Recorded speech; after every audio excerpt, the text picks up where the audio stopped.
Setelah itu, Bani Moab dan Bani Amon datang berperang melawan Yosafat bersama-sama sepasukan orang Meunim.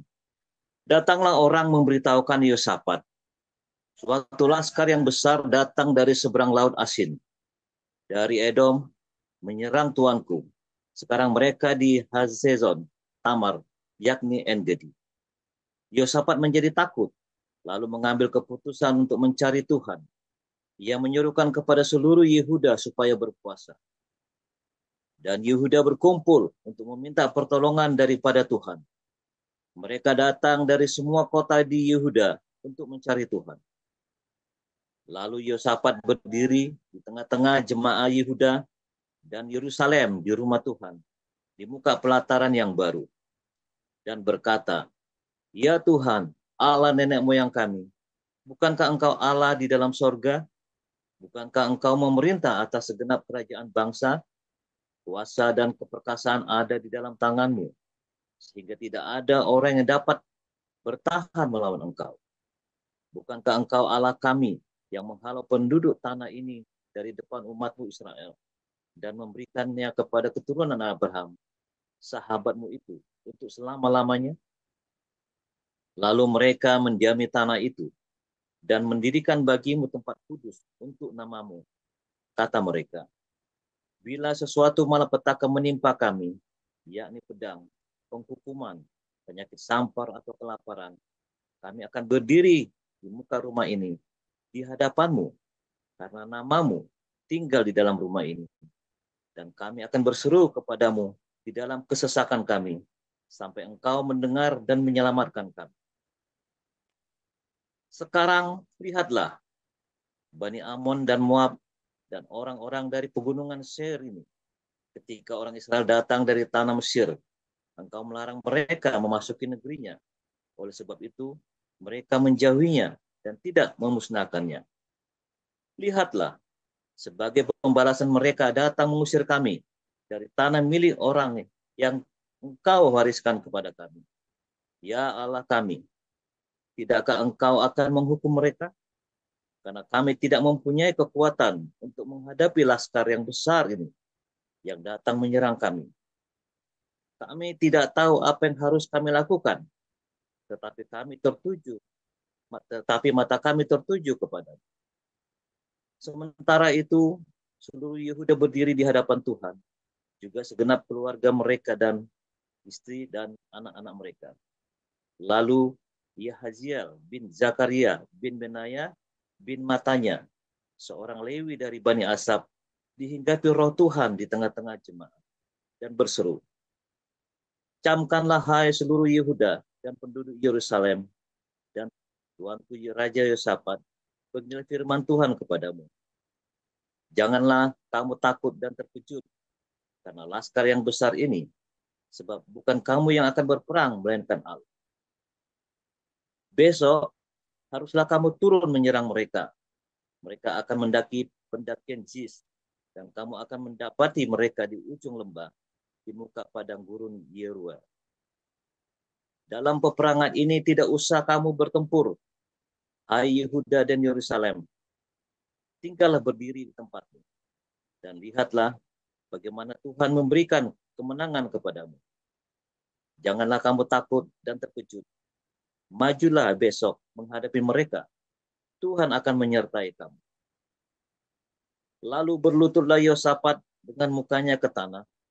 Seluruh Yehuda dan penduduk Yerusalem pun sujud di hadapan Tuhan dan menyembah kepadanya. Kemudian orang Lewi dari Bani Kehat dan Bani Korah bangkit berdiri untuk menyanyikan puji-pujian bagi Tuhan, Allah Israel, dengan suara yang sangat nyaring. Keesokan harinya pagi-pagi, mereka maju menuju padang gurun Tekoa. Ketika mereka hendak berangkat, berdirilah Yosafat dan berkata, "Dengar, hai Yehuda dan penduduk Yerusalem, percayalah kepada Tuhan Allahmu, dan kamu akan tetap teguh. Percayalah kepada nabi-nabinya, dan kamu akan berhasil." Setelah ia berunding dengan rakyat, ia mengangkat orang-orang yang akan menyanyi nyanyian untuk Tuhan dan memuji Tuhan dalam pakaian kudus yang semarak pada waktu mereka keluar di muka orang-orang bersenjata sambil berkata, Nyanyikanlah nyanyian syukur bagi Tuhan, bahwasanya untuk selama-lamanya kasih setia.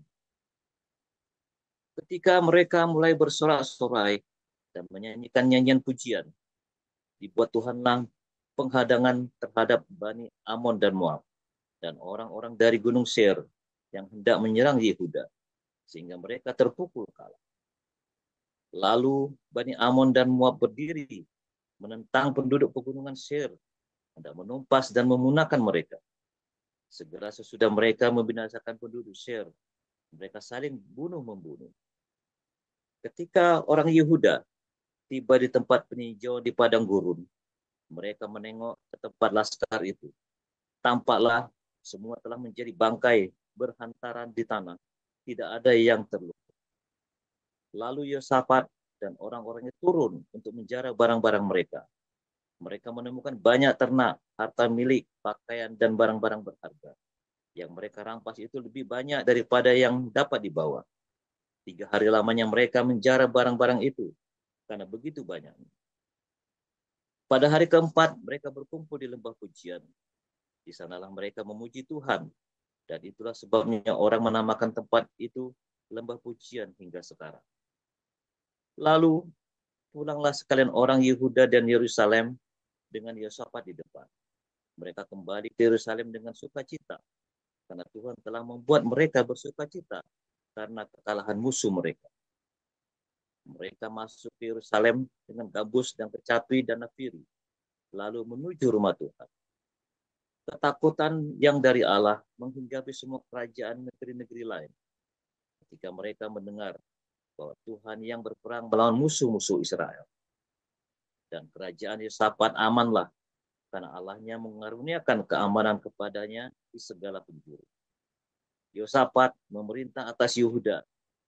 Ia berumur 35 tahun pada waktu ia menjadi raja, dan 25 tahun lamanya ia memerintah di Yerusalem. Nama ibunya ialah Azubah, anak Siri. Ia hidup mengikuti jejak Asa, ayahnya.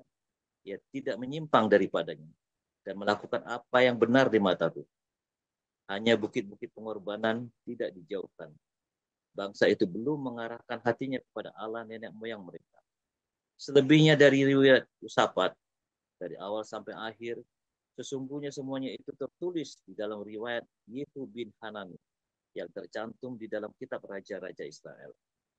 Kemudian Yosafat, Raja Yehuda, bersekutu dengan Ahazia, Raja Israel yang fasik perbuatannya. Ia bersekutu dengan Ahazia untuk membuat kapal-kapal yang dapat berlayar ke Tarsis. Kapal-kapal itu dibuat mereka di Ezion Geber. Tetapi Eliezer bin Dodawa dari Merasa bernubuat terhadap Yosafat, katanya, karena engkau bersekutu dengan Ahazia, maka Tuhan akan merobohkan pekerjaanmu. Lalu kapal-kapal itu pecah dan tak dapat berlayar ke Tarsis. Demikian firman Tuhan. Ya, dilanjut oleh Ibu Ayu, silakan. Baik, Bu Ros, saya akan melanjutkan membaca 1 Korintus pasal 3. Dan aku, saudara-saudara, pada waktu itu tidak dapat berbicara dengan kamu seperti dengan manusia rohani, tetapi hanya dengan manusia duniawi, yang belum dewasa dalam Kristus. Susulah yang kuberikan kepadamu, bukanlah makanan keras, sebab kamu belum dapat menerimanya, dan sekarang pun kamu belum dapat menerimanya. Karena kamu masih manusia duniawi, sebab jika di antara kamu ada iri hati dan perselisihan, bukankah hal itu menunjukkan bahwa kamu manusia duniawi dan bahwa kamu hidup secara manusiawi? Karena jika yang seorang berkata, aku dari golongan Paulus, dan yang lain berkata, aku dari golongan Apolos, bukankah hal itu menunjukkan bahwa kamu manusia duniawi dan yang bukan rohani? Jadi, apakah Apolos? Apakah Paulus? Pelayan-pelayan Tuhan yang olehnya kamu menjadi percaya, masing-masing menurut jalan yang diberikan Tuhan kepadanya. Aku menanam, Apolos menyiram, tetapi Allah yang memberi pertumbuhan. Karena itu yang penting bukanlah yang menanam atau yang menyiram, melainkan Allah yang memberi pertumbuhan.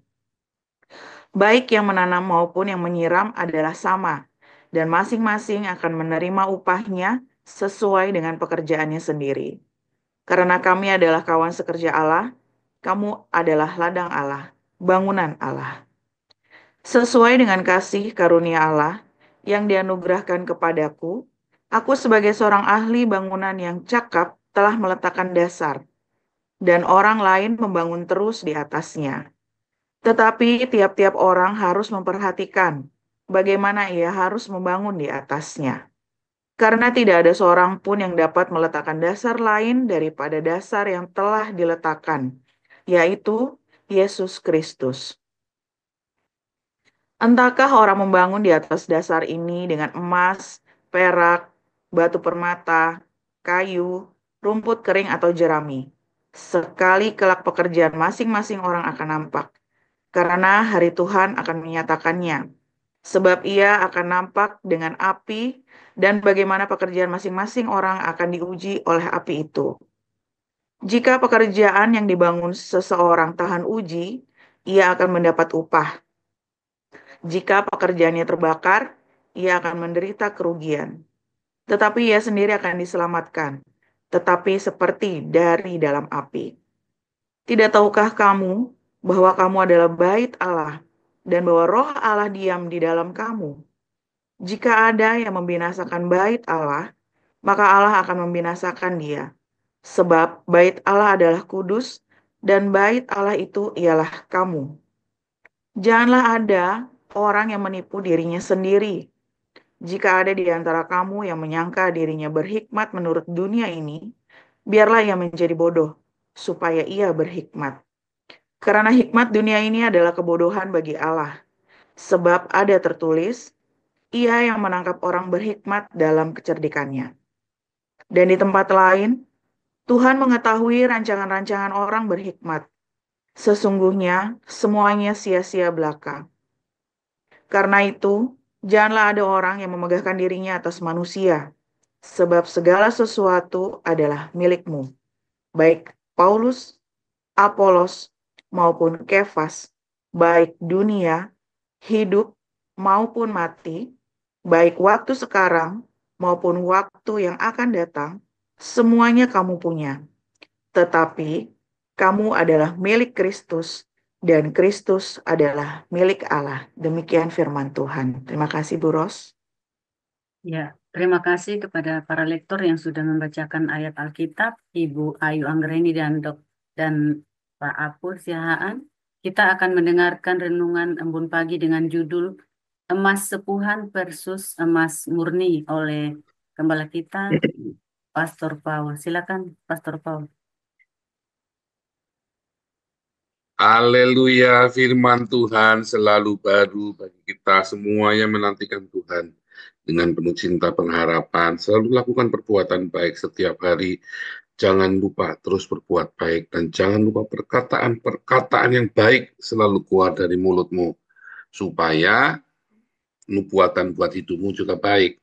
Ya, saudara, semua pekerjaan kita akan diuji. Ya, semua pasti akhirnya akan ada diuji. Jangan lupa, saudara ya, setiap hidupmu, setiap perbuatanmu akan diuji. Apakah kamu berbuat baik karena ingin show, hanya ingin drama, cari pujian, atau kamu berbuat baik karena kamu mau berbuat baik untuk menyenangkan Tuhan? Itu hati-hati, saudara. Setiap perbuatan baikmu, setiap hidup kita, setiap senyummu, ya, kamu senyumnya itu senyumnya imitasi apa beneran, ya. Kelihatannya ada orang-orang yang kelihatannya tangguh di dalam penderitaan. Kelihatannya kalau cerita, wah sampai bikin orang teriak-teriak, sampai bikin kita kagum-kagum, ya wah ini orang tangguh sekali dalam penderitaan. Tetapi ternyata, waduh, keluarganya babak belur, ya. Ternyata istrinya babak belur digebukin, saudara, tiap hari. Ternyata anaknya digebukin tiap hari. Ya, hati-hati, saudara ya, hati-hati. Anda bisa menipu orang lain, dan lagian orang lain juga bodoh amat urusannya apa.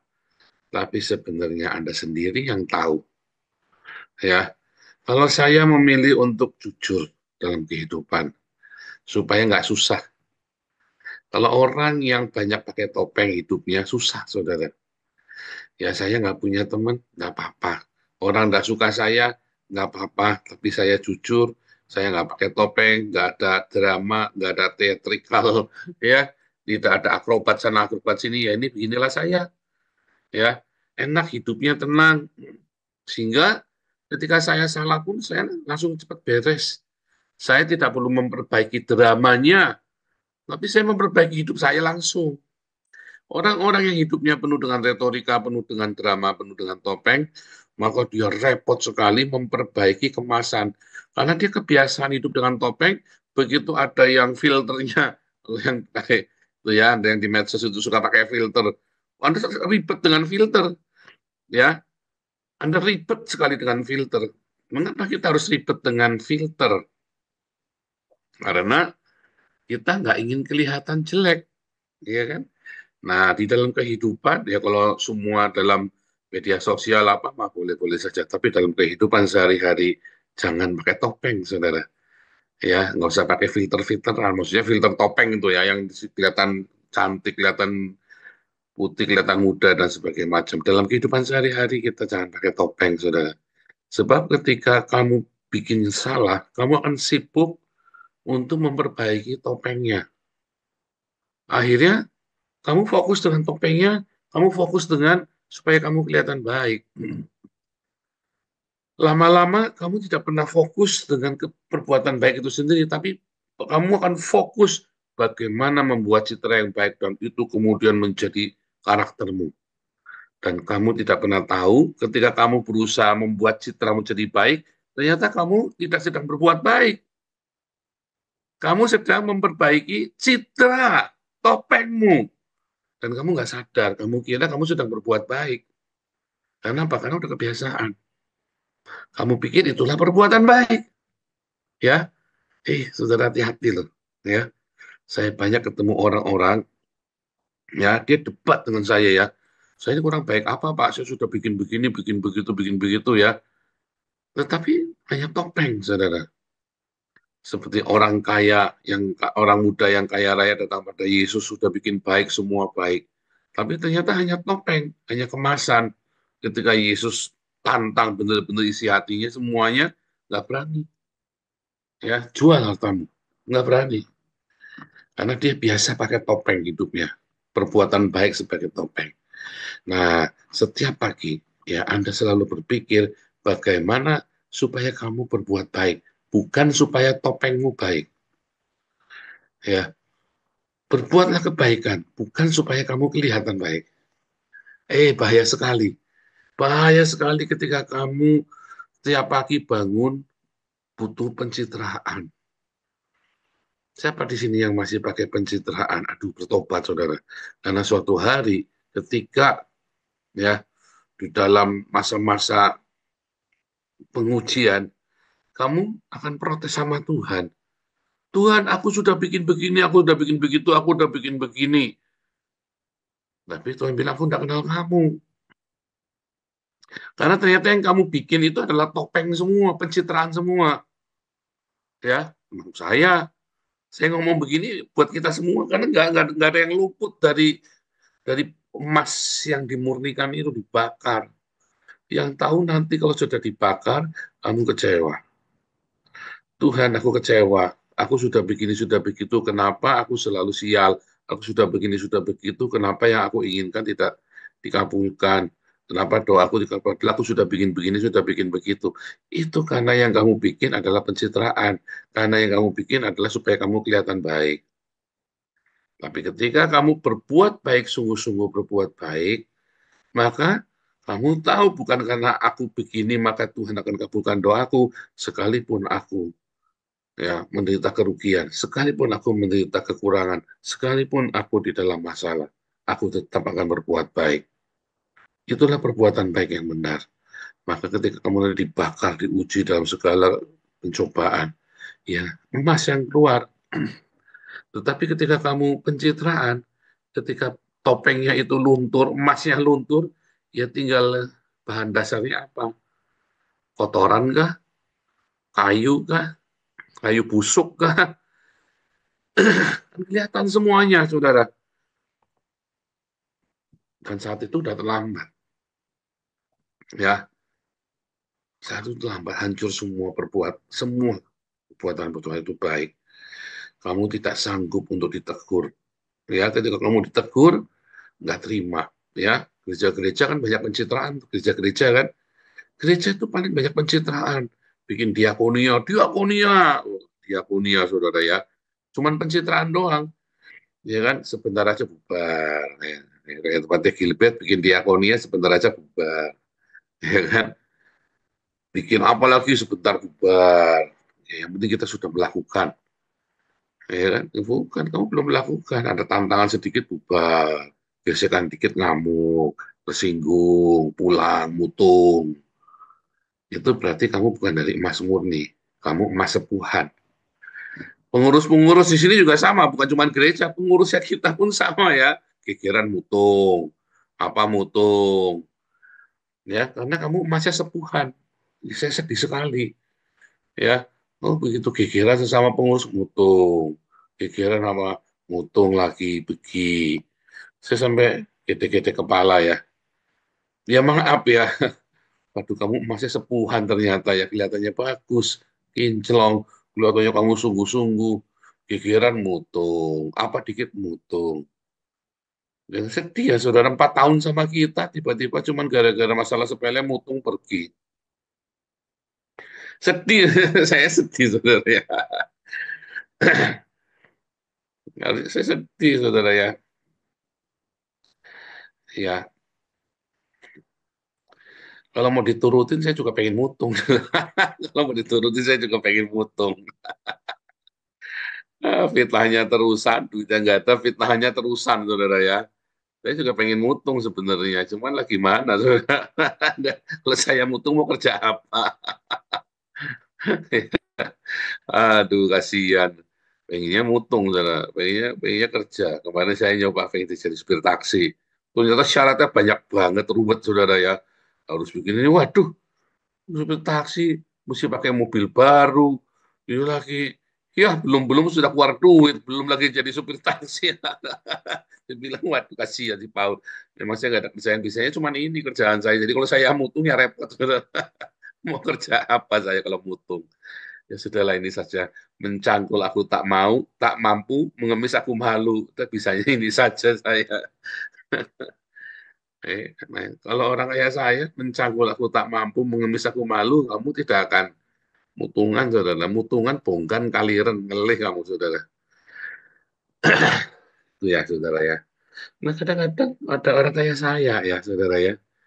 Orang kayak dulu saya ini apa-apa bisa. Saudara ya. Wah, mau kamu kerja apa saja kamu, saya belajar paling lama 3 bulan, pasti langsung jadi market leader. Apa saja. Sampai suatu hari, Tuhan ajar saya ya. Tuhan ajar saya bisa-bisa. Saya kalau udah nggak suka, saya ngebrak bosnya, misalnya bisa tak balik. Kalau saya nggak seneng sama bos, saya tak marah-marahin sama saya. Sombong kali saya itu dulu ya. Ngawur ya, ngawur. Kamu jangan begitu kerja itu ya. Walaupun kamu pinter, kamu hebat, jangan sok makan gajinya dari bos. Ya, aku udah butuh, Pak, aku tak keluar, kamu keluar. Ya, mau berapa kali kamu keluar? Ya, setiap tahun kamu perlu goblok kamu. Makanya dulu ya ada anak buah saya, jauh ya, saya CME, dia anak buah 2 level di bawah saya. Saya dengar dia sudah jadi CEO, saudara. Saya ketawa terbahak-bahak, bayangin orang ini dulu Oon, sering kita garuk-garuk kepala karena Oon banget ini anak. Tapi karena Oon, karena dia telat, maka dia ulet. Dia harus ulet, dia nggak bisa kerja lain. Cuma bisa kerja itu aja. Saya bisa garuk-garuk kepala, aduh, aku capek ngajari kamu.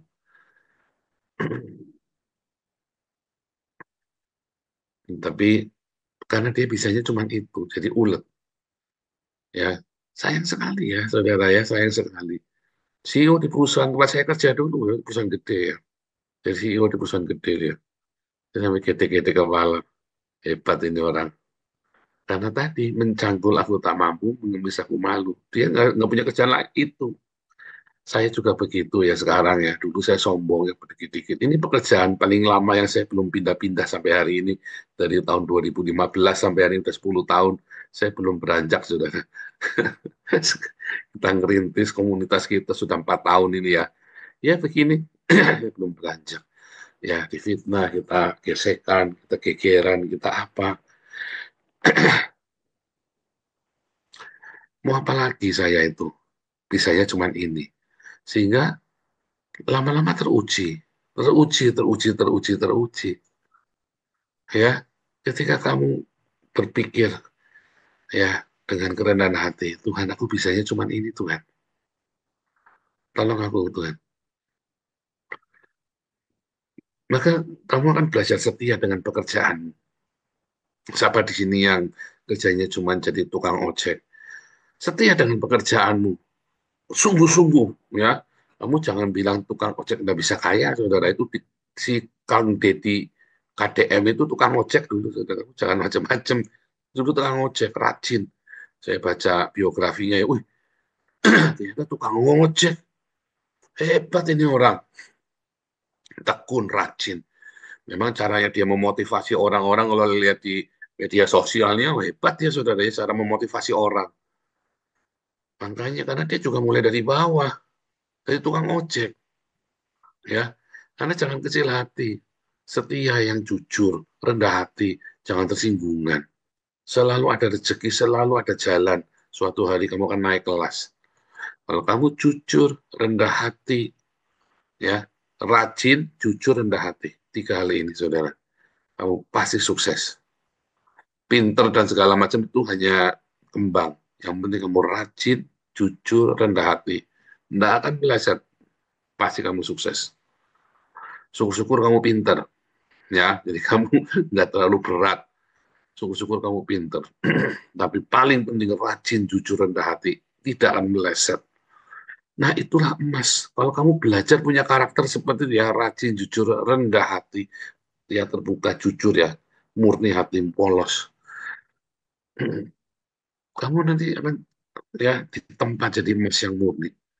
Tapi kalau kamu selalu pakai topeng, ya, cong tipo, ya kan, pura-pura, ya kamu kan berat. Kalau hidupmu dengan kepura-puraannya berat, saudara. Berat. Bahkan di dalam dunia kerja pun, dalam pelayan, dalam kehidupan sehari-hari, berat kamu. Apalagi kamu pakai topeng, bahkan sama suami atau sama istri saja kamu pakai topeng. Waduh, ada ya suami istri pakai topeng ya. Saya nggak ngerti, pura-pura sama istri sama suami. Ada saudara, itu kebetulan dekat dengan saya. Ya, kebetulan sangat dekat dengan saya. Pakai topeng dia hidupnya suami istri. Saya bilang, aduh, kamu ngomong aja. Ngomong apa? Saya tahu dia baru baru bohongin istrinya ya. Baru nih, oh saya ini ada gini, oh, proyek ini ada ngomongnya gede gitu. Aduh, kamu ngomong apa saja, kamu baru bangkrut, enggak apa-apa. Tapi nggak mau pakai topeng, suami istri aja pakai topeng. Sama semua orang pakai topeng dia. Akhirnya capek hidupnya ya. Capek. Enak itu kayak saya. Nah, kalau kamu pakai topeng, tentu kamu akan ketemu dengan orang-orang yang pakai topeng. Kamu akan dikelilingi dengan orang-orang yang bertopeng, yang tidak murni hatinya, yang sepuhan, yang perhiasannya itu sepuhan semua. Ya, karena kebiasaan pakai topeng. Ya, saya dulu nggak suka pakai Rolex palsu ya. Tuh teman-teman suka pakai jam palsu ya. Rolex palsu lah, apalah segala macam. Saya tuh nggak suka loh pakai barang-barang palsu. Pakai apa, Louis Vuitton palsu, pakai apa ya di Mangga Dua itu kan banyak yang palsu-palsu, bagus-bagus kan. Saya mah kalau nggak sanggup beli, nggak usah beli. Nggak usah pakai topeng. Ya kan, nah, bisanya ini saja. Tapi ada orang suka pakai topeng, hidupnya capek. Hidupnya capek, yang dia pakai perhiasan aja, perhiasannya emas sepuhan. Tapi kalau kamu belajar, rajin, jujur, rendah hati, kamu terbuka, open, ya, memadankan diri dengan apa adanya. Waduh, itu semua ilmu kehidupan tuh, saudara ya. Rajin, jujur, rendah hati, hidup bersahaja. Kan dipicunya kan dari kamu pengen royal, kan pengen hidup mewah, pengen bergaya mewah supaya orang respect sama kamu. Kamu tidak perlu respect punya mereka. Kalau ada orang respect sama kamu gara-gara kamu pakai perhiasan, jauhi dia. Itu bukan teman yang baik. Jauhi dia, saudara. Itu racun toksik dalam hidupmu. Ya, ular berbisa itu. Kalau ada orang kagum sama kamu gara-gara pakaianmu, gara-gara dandananmu, gara-gara perhiasanmu, apa yang kamu pakai, status sosialmu, kamu jangan berteman sama dia lah. Udahlah, nggak usah deket-deket. Dagang-dagang udah selesai. Ya, ya kalau kamu sekali dagang apa segala macam ya sudah. Tapi kamu jangan berteman dengan orang seperti itu, tidak baik buat hidupmu. Ya kebiasaan mengukur orang, ya dengan materi, dengan segala materi, status sosial, nggak asik amat. Saya emang nggak mau deket-deket orang begitu. Dulu saya suka ya, dulu karena saya dulu orang kere, terus OKB orang kaya baru, mobil saya 3 tak jejer semua ya, wejian, bangga seneng saudara ya, goblok saudara, mobil 3 dijejer ya. Oh yang satu mobil kantor, yang 2 nyicil, goblok saudara, goblok ya. Coba kalau saya nggak punya cicilan mobil, cicilan mobilnya sebulan 10 juta sendiri saudara, kan goblok namanya. Ya kan? Cicilan mobil 3 buat apa? Yang itu cuma saya sama anak. Mobil 3 buat apa coba? Ada kepikir nggak itu mobil 3 buat apa? Ya, ya aduh, saya nggak tahu orang kalau punya mobil banyak itu ya maaf saudara ya. Kecuali itu koleksi buat dijual beli ya, showroom atau dia koleksi mobil antik gitu ya. Kayak Pak Ketua itu kan jual beli mobil antik, mobil bagus-bagus tapi mobil antik. Tapi kalau kamu rumah tangga nggak jual beli mobil, lalu kamu punya mobil 3, saya nggak ngerti ya. Oh ya hari Senin pakai ini, hari Selasa. Menurut saya kamu itu orang berdosa, saudara. Loh kok betul? Iya, kamu orang berdosa. Kamu kan nggak perlu mobilnya dianggurin. Akhirnya yang pakai siapa, saudara? Yang pakai supirnya kamu. Buat pacaran sama supirnya kamu. Buat mobil goyang di Ancol. Ya kan? Buat mobil goyang di Ancol. Tapi kalau kamu belajar hidup sederhana, bersahaja, kamu nggak diukur sama orang. Ada orang ukur kamu tinggal pergi. Berarti kamu bukan temanku. Nggak asik. Nggak asik. Ya, jangan mau kamu berteman dengan begitu. Berteman sama saya saja. Saya nggak pernah nanya sama Bu Marjuni punya uang berapa. Wah, kere ya, sudah mau berteman sama Bu Marjuni, nggak pernah. Enak berteman sama Bu Marjuni mah. Ya kan? Dua-dua kali Bu Marjuni ke Belanda ya asik ya. Di sini nggak kita jalan makan sate apa, wis nggak usah. Orang dulu Bulianti aja ke sini aja sudah pakai necis-necis, menor-menor, akhirnya turun tangan juga sandal jepit, dorong gerobak. Nah, oke, oke, berteman sama saya asik, saudara. Ya kan? Ya kan? Pak Enardo itu teman sama saya asik sini. Enak saudara hidup sederhana, kita nggak pernah ngukur orang. Ya kamu suka datang ke sini kumpul sama kita, makanya tahu tempe, kamu udah suka sama kita, kamu mau hidup mewah ya sana. Mau bayari saya ya saya mau dibayari makan. Tapi kamu jangan ngukur saya. Ngukur saya tak tinggal kamu. Ngukur saya tak tinggal. Ya pasti pernah ke sini main ya.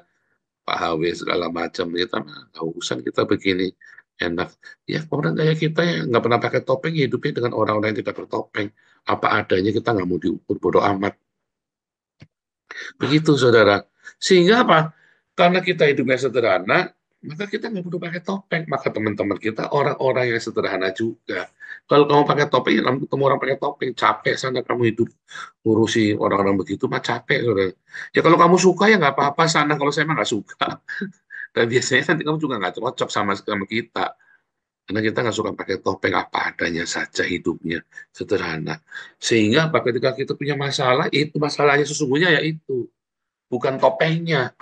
Yang kita selesaikan masalah yang sesungguhnya bukan topengnya. Lalu kalian kalau hidupnya dengan topeng, kalian sibuk beresin topengnya. Ya, mulai sekarang jangan hidup dengan topeng. Nanti kamu jadi topeng monyet loh. Nah, lebih lucu lagi kamu lagi jadi topeng monyet dikendangi, dumbreng sama ya kan sama tetanggamu kan, sama sama grupnya kamu dikendangi pakai topeng ya. Wah, operasi plastik, operasi apa segala macam ya, ya. Tarik sini, tarik sana, wah, digedein, pakai baskom, pakai topeng KB, saudara. Sini penuh apa mumat enggak sih? Ya karepmu kalau kamu suka yang begitu. Kamu topeng-topeng begitu, ya itu serba. Kamu nanti diukurnya juga yang begitu. Kalau saya mah seneng yang simpel-simpel saja. Enak hidupnya ringan. Ya pakai mobil tua, harga 50 juta rupiah.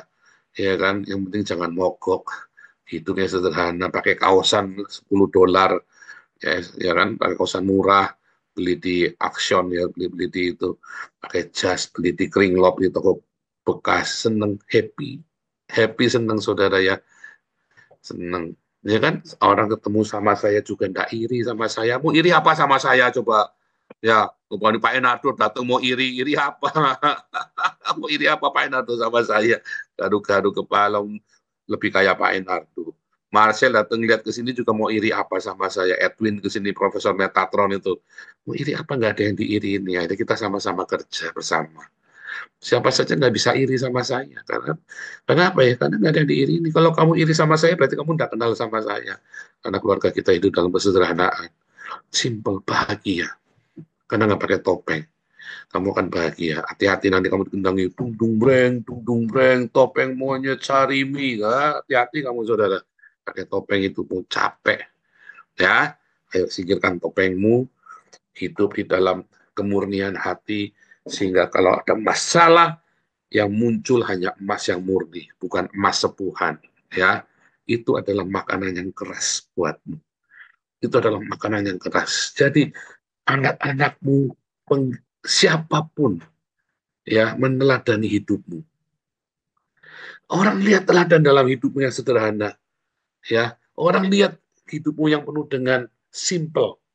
Anak-anakmu terutama ngelihat. Pewarismu ngelihat hidup yang sederhana. Anak saya mah hidupnya sederhana, simple semua dua-dua, saudara ya. Rese, nggak tantrum kalau nggak punya apa tantrum. Wah, sampai yang anaknya tantrum, saudara. Rasain lu punya anak tantrum, lu rasain lu. Kamu juga hidupnya begitu kan? Punya anak tantrum, jangan salin anaknya. Kamu juga begitu, ya. Kamu juga begitu, soalnya anak saya mah dua-dua nggak ada yang tantrum. Kita hidupnya sederhana, simple, adanya ini, bisanya ini, mampunya ini, diajarin dari kecil.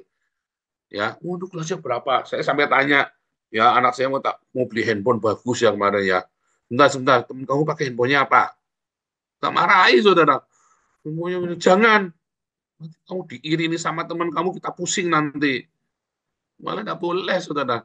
Jangan sampai handphonemu lebih bagus daripada orang lain, barangmu lebih bagus dari orang lain. Jangan, nanti iri, nanti orang kamu capek nanti. Hidupnya diirini orang.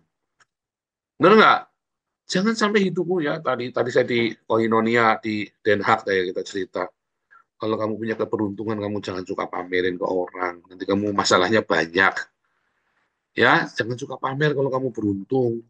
Masalahmu nanti banyak diireni orang. Ya, hidup sederhana enak, simple, jangan pakai topeng. Ada masalah kamu hadapin. Ya, emasmu murni nanti, bukan sepuhan. Sehingga ketika pencobaan itu datang, ujian itu datang, kamu muncul dengan emas yang murni. Ya, apa adanya, ini Tuhan. Ini aku Tuhan. Ya, senang ya kalau digituin ya. Anak-anakmu juga melihat kemurnian hatimu. Semuanya bahagia. Nanti kamu happy ending, lihat hidupmu happy ending nanti. Tuhan Yesus memberkati.